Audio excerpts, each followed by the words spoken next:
30 अगस्त 2023 की सुबह लगभग 3:45 के आसपास एक व्यक्ति एक रेलगाड़ी के अंदर चढ़ता है।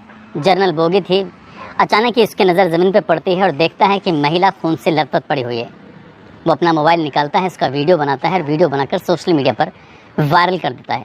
जैसे ही ये वीडियो सोशल मीडिया पर वायरल हो रहा था, कई तरह के सवाल थे जो खड़े हो जाते हैं।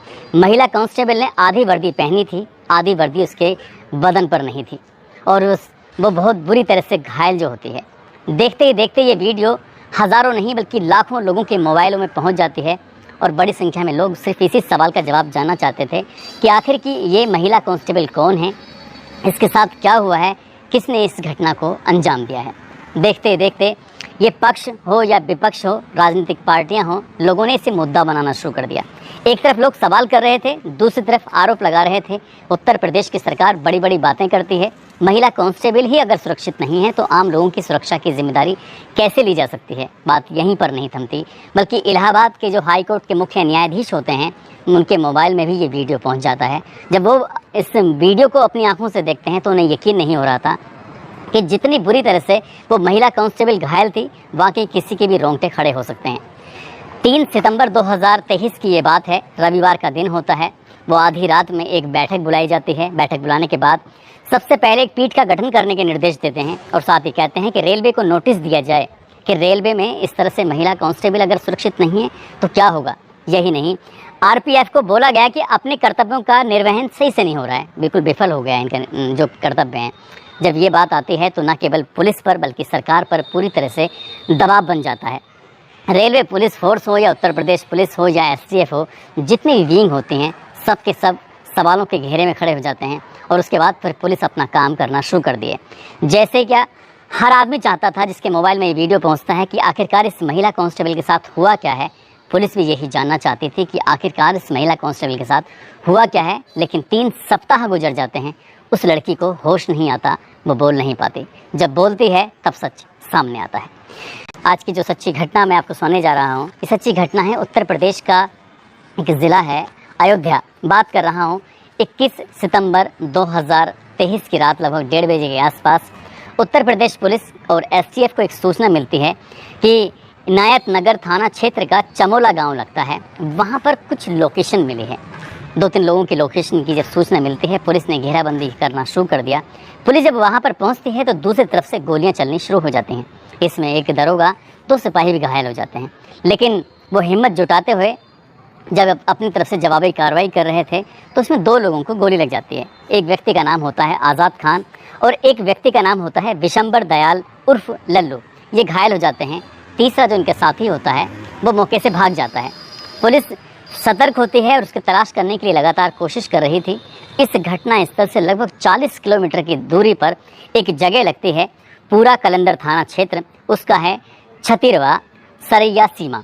वहाँ से एक लोकेशन मिलती है। पुलिस जैसे ही लोकेशन के आधार पर मौके पर पहुँचते हैं, वहाँ जाने के बाद आम का बाग होता है, पास में ही ईख का खेत होता है। ईख के खेत की आड़ लेते हुए एक व्यक्ति लगातार पुलिस पर गोलियां बरसाना शुरू कर देता है। उधर से लगातार गोलियां चल रही थीं। पुलिस ने जवाबी कार्रवाई में जब गोली चलाती है तो गोली लग जाती है सटीक निशाने पर और जैसे ही गोली लगती है तो वो व्यक्ति मारा जाता है, यानी कि उसका एनकाउंटर होता है। एनकाउंटर होते ही दिन ठीक से निकला भी नहीं था कि हर सोशल मीडिया के पन्नों पर ये लगातार चलने लगता है, चाहे वो फेसबुक हो, यूट्यूब हो और अलग अलग जो प्लेटफॉर्म हैं सोशल मीडिया के, वहाँ पर ये चलने लगता है कि अनीस खान को गोली लगी, उसका एनकाउंटर कर दिया गया। दरअसल उसने एक महिला कांस्टेबल के साथ जो इतनी दरिंदगी की थी। अब दरिंदगी का जो किस्सा था जो यहाँ से शुरू होता है तो लोग वाकई हैरान हो जाते हैं, परेशान हो जाते हैं, सोच कर आखिरकार कोई इंसान ऐसा कैसे कर सकता है। दरअसल जिला सुल्तानपुर के कोतवाली में तैनात एक महिला कांस्टेबल जिसका नाम होता है सुमित्रा पटेल, उसको अयोध्या के हनुमानगढ़ी में सावन के मेले में लगने वाली ड्यूटी में भेज दिया जाता है। लगभग 10 दिन की इसे ड्यूटी करनी थी। इस महिला को कहा जाता है कि अब तुम्हें वहाँ जाना है। 29 अगस्त 2023 की शाम लगभग 6:45 के आसपास ये महिला फाफा मऊ रेलवे स्टेशन पर पहुंच जाती है और यहाँ पर एक रेलगाड़ी आती है, इसका नाम है सरयू एक्सप्रेस, जो कि प्रयागराज से चलकर मनकापुर की तरफ जाती है। इस महिला कांस्टेबल ने फाफा मऊ रेलवे स्टेशन से इस ट्रेन को पकड़ा और ट्रेन को पकड़ने के बाद 6:45 पर आखिरकार इस पर बैठ जाती है। जनरल बोगी में बैठती है। ऊपर की बर्थ पर ये लेटी हुई थी और इसी बीच में जब कई घंटे बीत जाते हैं तब एक दो लड़के इसके पास आते हैं और आने के बाद इस महिला कांस्टेबल के साथ छेड़छाड़ करना शुरू कर देते हैं।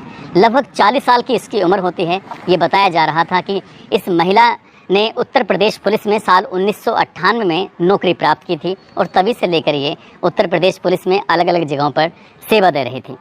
जैसे इसके साथ छेड़छाड़ की घटना को अंजाम दिया गया था, इस महिला कांस्टेबल को इतना गुस्सा आता है, ये अपनी सीट से उतरती है और उतरने के बाद जो व्यक्ति इसे छेड़छाड़ कर रहा था उसको उठाकर एक बहुत बुरी तरह से पटकी मारी जाती है और जो आसपास के लोग थे, आसपास के लोग भी देखते रह जाते हैं। माहौल बिल्कुल पूरी तरह से शांत हो जाता है। सबके सब अपने अपने काम में व्यस्त हो जाते हैं, कोई कुछ नहीं बोलता, शांति एकदम से हो जाती है। उसके बाद ट्रेन अपनी रफ्तार जो थी उसने रफ्तार पकड़ ली। इस महिला कांस्टेबल को उतरना था अयोध्या के रेलवे स्टेशन पर, लेकिन इसकी आंख लग जाती है और जैसे इस महिला की आंख लगती है, ये रेलगाड़ी पहुंचती है रात 12 बजे और ये सो जाती है। सोने की वजह से जब इसे आँख खुलती है तो पता चलता है कि मनकापुर रेलवे स्टेशन आ चुका है और रेलवे स्टेशन आ चुका है तो अब वापस कैसे जाए अयोध्या में, क्योंकि वहाँ पर इसको अपनी ड्यूटी जो करनी थी। अब ये भी बताया जाता है कि मनकापुर रेलवे स्टेशन में जब गाड़ी पहुँचती है, यार्ड पे लगभग 1 घंटे तक खड़ी रहती है और 1 घंटे खड़े होने के बाद फिर से रात 3:05 यानी कि सुबह के 3:05 पर मनकापुर से फिर से प्रयागराज के लिए गाड़ी तैयार हो जाती है और ये महिला कांस्टेबल इससे उतरती नहीं है, बल्कि उसी बोगी में अपनी सीट पर लेटी रहती है और जब लेटी रहती है तब इंतज़ार कर रही थी कि गाड़ी चलेगी। अब ये मनकापुर से प्रयागराज के लिए प्रस्थान करना गाड़ी शुरू कर देती है और जैसे प्रस्थान कर रही थी बताया जाता है कि इसी बीच में 2 या 3 व्यक्ति इसके पास आते हैं। 2 या 3 व्यक्ति आने के बाद इस महिला कांस्टेबल के साथ बहुत बुरी तरह से मारपीट करते हैं। बोगी पूरी तरह से खाली होती है, कोई आसपास होता नहीं है। इसने चीखने चिल्लाने की कोशिश भी की होगी, लेकिन उनके पास हथियार थे। हथियार कुछ ऐसे थे, चेहरे पर जो वार किए गए, चेहरा बहुत बुरी तरह से फट जाता है। इस महिला कांस्टेबल ने बचने की कोशिश की तो सर में ऐसे वार किए गए कि सर में बहुत बुरी तरह से जो गंभीर हो जाती है, घायल हो जाती है। यही नहीं, इसको मारा जाता है, पीटा जाता है। जाते जाते उन लोगों ने इनके कपड़े भी फाड़ने शुरू कर दिए। महिला कांस्टेबल के आधे हिस्से पे कपड़े थे और आधे हिस्से पे कपड़े नहीं होते हैं। महिला कांस्टेबल बहुत बुरी तरह से भयभीत हो जाती है, डर जाती है। फिर उसके बाद 3:45 पर ये गाड़ी पहुंच जाती है सीधे अयोध्या और अयोध्या में जब यहाँ से लोग अब इस गाड़ी में आके इस यानी कि इस जनरल बोगी में आके बैठने की कोशिश कर रहे थे, तभी एक व्यक्ति आता है और थोड़ा सा अंधेरा था, दिख नहीं रहा था साफ साफ, लेकिन जैसे वो अंदर जाता है, जनरल बोगी में पहुंचता है, वहां जाकर देखता है तो एक जो उसके पैर थे वो बेल्ट पे पहुंच जाते हैं और बेल्ट पे पहुंचते हैं तो वो देख के थोड़ा घबरा जाता है। उसने जो टॉर्च जलाकर देखी तो देखता क्या है कि बर्थ के नीचे एक लड़की लेटी हुई है जिसने आधे तन पर तो कपड़े पहने हुए हैं, यानी कि वर्दी पहनी हुई है, आधे पे वर्दी नहीं थी। तुरंत ही वो आरपीएफ को और जीआरपी को सूचना देता है। जीआरपीएफ और आरपीएफ जैसी सूचना मिलती है तुरंत वहाँ दौड़ते हुए मौके पर आते हैं। आकर देखते हैं तो महिला कांस्टेबल जीने की कोशिश कर रही थी, शायद उसकी आखिरी सांसें चल रही थी, हालत बहुत ज़्यादा ख़राब होती है। तुरंत ही उसको वहाँ से उठाकर सीधा हॉस्पिटल लेके जाते हैं।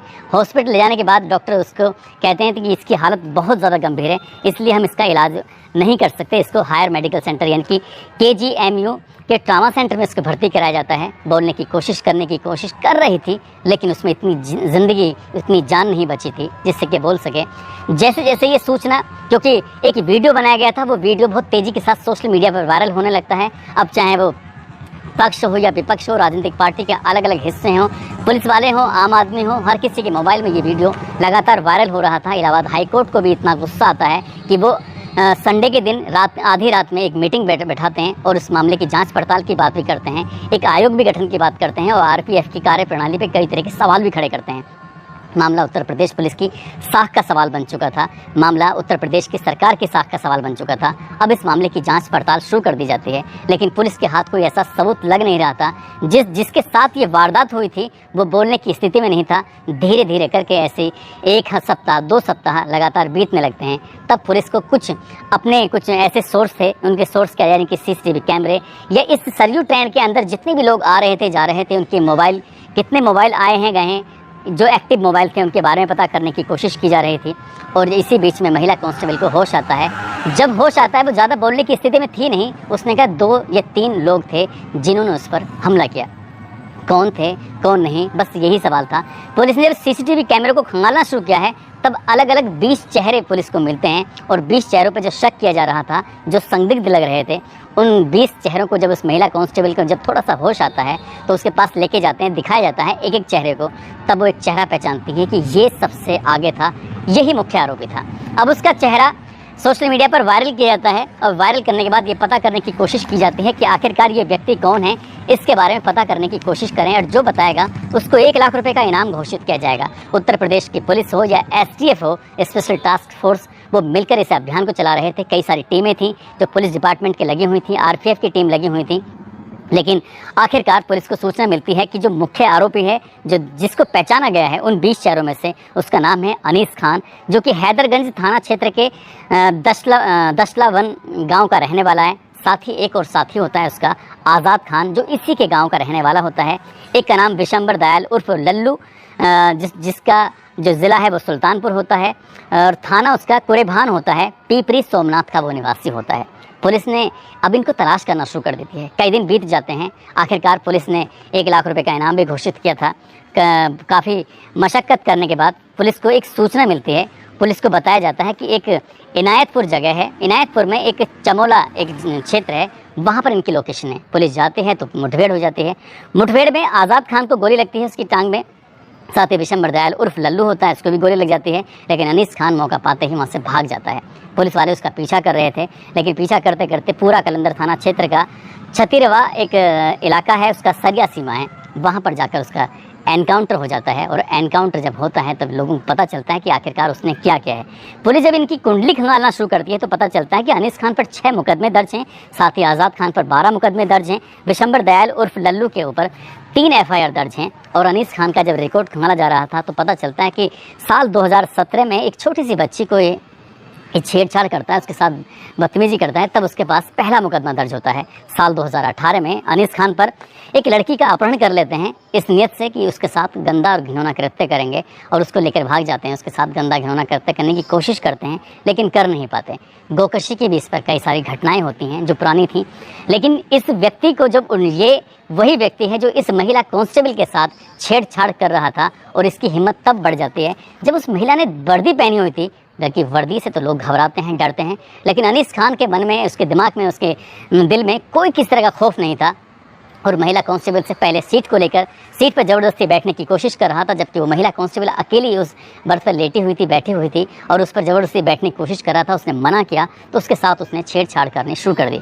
जब महिला कांस्टेबल को गुस्सा आता है तो गुस्से में उसको वो पटक देती है, और पटकने के बाद जब वह ये तीनों मिलकर उसे मारने की कोशिश कर रहे थे तब लोगों ने शायद विरोध किया। तब तो वो कुछ नहीं कर पाते हैं, लेकिन जब वो अकेली उसमें रह जाती है, क्योंकि शायद उसकी किस्मत अच्छी नहीं थी, उसे उतरना था अयोध्या के रेलवे स्टेशन पर, लेकिन उसकी आंख लग जाती है, वो सो जाती है, और वो सीधा जो लास्ट स्टॉपेज होता है सरयू एक्सप्रेस का, वहाँ जाकर वो आंखें खुलती हैं। लेकिन वो पहले से ही घात लगाए बैठे थे, और जैसे उन्हें मौका मिलता है वो उसके साथ दरिंदगी करने की भी कोशिश करते हैं। हालांकि पुलिस की रिपोर्ट में ऐसा नहीं आया है कि उसके साथ कोई दरिंदगी वगैरह हुई है। पुलिस ने FIR भी दर्ज की है, और FIR दर्ज करने के बाद जो बच्चे हैं उनका भी इलाज किया जा रहा है। जो 3 पुलिस वालों को शायद गोली लगी है वो भी घायल हुए हैं, उनका भी इलाज चल रहा है। दोस्तों, इस पूरे घटनाक्रम को सुनाने का उद्देश्य किसी को परेशान करना नहीं है, किसी का दिल दुखाना नहीं है, बल्कि आपको जागरूक करना है, आपको सचेत करना है, आपको बताना है, आपको जताना है कि लड़की चाहे वर्दी में हो या बिना वर्दी के हो, उसका सम्मान करना चाहिए। लेकिन जिस तरह से अनीस खान ने उसके साथ दरिंदगी करने की कोशिश की थी, शायद उसका अंजाम यही था और ऐसा ही होना चाहिए। यदि ऐसे ही अपराधियों को कम से कम समय में सज़ा मिल जाए तो शायद वो बहन बेटियों की इज्जत भी करना सीखेंगे, और उन्हें ये भी पता होगा, खासकर पुलिस वालों पर अगर हाथ डालने की कोशिश करेंगे तो उनके साथ ऐसा ही होगा। आप सब लोग अपना ख्याल रखें, सुरक्षित रहें। जय हिंद, जय भारत।